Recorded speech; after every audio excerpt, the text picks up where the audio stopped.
டாஸ்மார்க்கில் ஒரு பாட்டிலுக்கு 10 ரூபாய், சில இடங்களில் 20 ரூபாய் வரையில் கூடுதலாக வாங்கப்படுவது என்பது அது பத்திரிகை ஊடக நண்பர்களுடைய கள ஆய்விலும் என் கட்சிக்காரர்கள் நேரடியான கள ஆய்விலும் கண்டுபிடிக்கப்பட்டிருக்கிறது.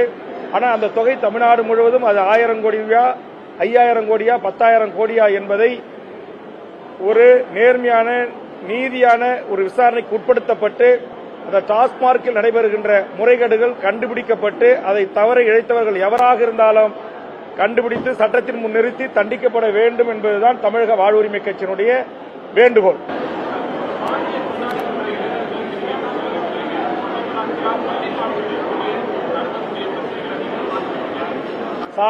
சாதி ரீதியாக பள்ளி பருவத்திலும் கல்லூரிகளிலும் ஏற்படுகின்ற மோதல்களுக்கு முற்றுப்புள்ளி வைக்க வேண்டும். ஆதலால் நான் சட்டமன்றத்தில் இதற்கான ஆலோசனைகளை வழங்கியிருக்கிறேன்.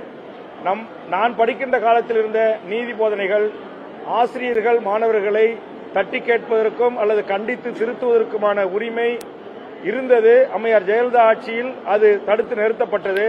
அதனுடைய விளைவு இன்றைக்கு வகுப்பறைகளிலே பெற்றோர்களை குறித்து, ஆசிரியர்களை குறித்து, உறவுகளை குறித்து, நம்முடைய தமிழருடைய பாரம்பரிய பண்பாட்டு விடயங்களை குறித்து, பெற்றோர்களை மதிப்பதை குறித்து, பெரியோர்களை மதிப்பதை குறித்தான எந்தவித பாட முறையும் தமிழ்நாட்டு பள்ளிகளில் இல்லை. மீண்டும் அது கொண்டு வரப்பட வேண்டும். மீண்டும் ஆசிரியர் கையில் பெரும்பு என்கிற நிலை இருந்தாலும் அது ஒரு கட்டுப்படுத்துவதற்கு, ஒழுங்குபடுத்துவதற்கு என்ற அளவிலே இருக்க வேண்டும். பள்ளி மாணவர்களே போதைக்கு அடிமையாகி ஆசிரியர்களை குத்தி வகுப்பறையில் கொலை செய்கின்றான். ஆசிரியர்களை சாதி சங்க தலைவர்களை அழைத்து வந்து மிரட்டுகிறார்கள். வகுப்பறைகளிலே கூட சாதியினுடைய பெயர்களை எழுதி வாழ்க என்று எழுதுகிறார்கள். நேற்றைய தினம் கூட தூத்துக்குடி மாவட்டத்தில் அந்த மாவட்டத்துடைய ஆட்சித்தலைவர் அதுபோன்ற சுவர் எழுத்துக்களை அழித்திருக்கிறார்கள்.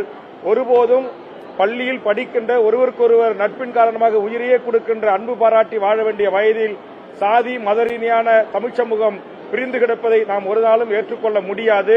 அதே மாதிரி உத்தரப்பிரதேசத்தில் மதத்தின் பெயரால் இன்றைக்கு மக்களை பிளவுபடுத்தி அரசியல் அதிகாரத்தை கைப்பற்றிய பாரதிய ஜனதா அரசு அங்கிருக்கிற பள்ளிவாசல்கள் மீது, அங்கிருக்கிற மசூதிகள் மீது இன்றைக்கு ஹோலி பண்டிகையின் ஊடாக அத்துமீறி உள்ளே நுழைந்து காவல்துறை பாதுகாப்போடு அப்பாவி இஸ்லாமிய உறவுகளை மீது கொடிகளை தூவுவதும், அதுபோன்று பர்தா அணிந்து சென்ற முஸ்லிம் பெண்கள் மீது முட்டையை மண்டையில் அடித்து உடைப்பதும், இன்றைக்கு அந்த ஹோலி பண்டிகையினுடைய அந்த வண்ண கலர்களை பூசுகின்றேன் என்கிற பெயரிலே அதற்கு உடன்படாத ஒருவரை அடித்து கொலை செய்கின்ற ஒரு காட்டுமிராண்டித்தனமான ஒரு சூழலை இந்தியாவை ஆண்டு கொண்டிருக்கிற பாரதிய ஜனதாவும் சங் பரிவார கும்பல்களும் நடத்தி செல்கிறார்கள். இது இந்த தேசத்திற்கும் இந்தியாவின் ஒற்றுமைக்குமே பங்கம் விளைவிக்கக்கூடிய மிக மோசமான ஒரு நடவடிக்கை. இதை மனிதகுலம் அனுமதிக்கக்கூடாது. இது உடனடியாக தடுத்து நிறுத்தப்பட வேண்டும். இதற்காக தொடர்ந்து தமிழக வாழ்வுரிமை கட்சி சமூக நல்லிணக்கத்திற்காக சாதி மோதல்கள் இல்லாத தமிழ் சமூகத்திற்கும் இந்திய சமூகத்திற்குமான ஒரு குரலாக சட்டமன்றத்தில் கண்டிப்பாக ஒலிக்கும். இதற்காக மிகப்பெரிய போராட்டங்களையும் எதிர்காலத்தில் தமிழக வாழ்வுரிமை கட்சி எடுக்க திட்டமிட்டிருக்கிறது. இந்த கூட்டத்தில் முக்கிய நிர்வாகிகளோடு கலந்து பேசி விரைவில் தமிழ்நாட்டில் இருக்கிற அனைத்து சமூகங்களின் சாதிவாரி கணக்கெடுப்பை நடத்தி அந்தந்த சாதிகளுக்கு ஏற்றவாறு கல்வி, வேலைவாய்ப்பு என்கிற சமூக உரிமை, சம உரிமை, சமூக நீதி உரிமை வழங்கப்பட வேண்டும்.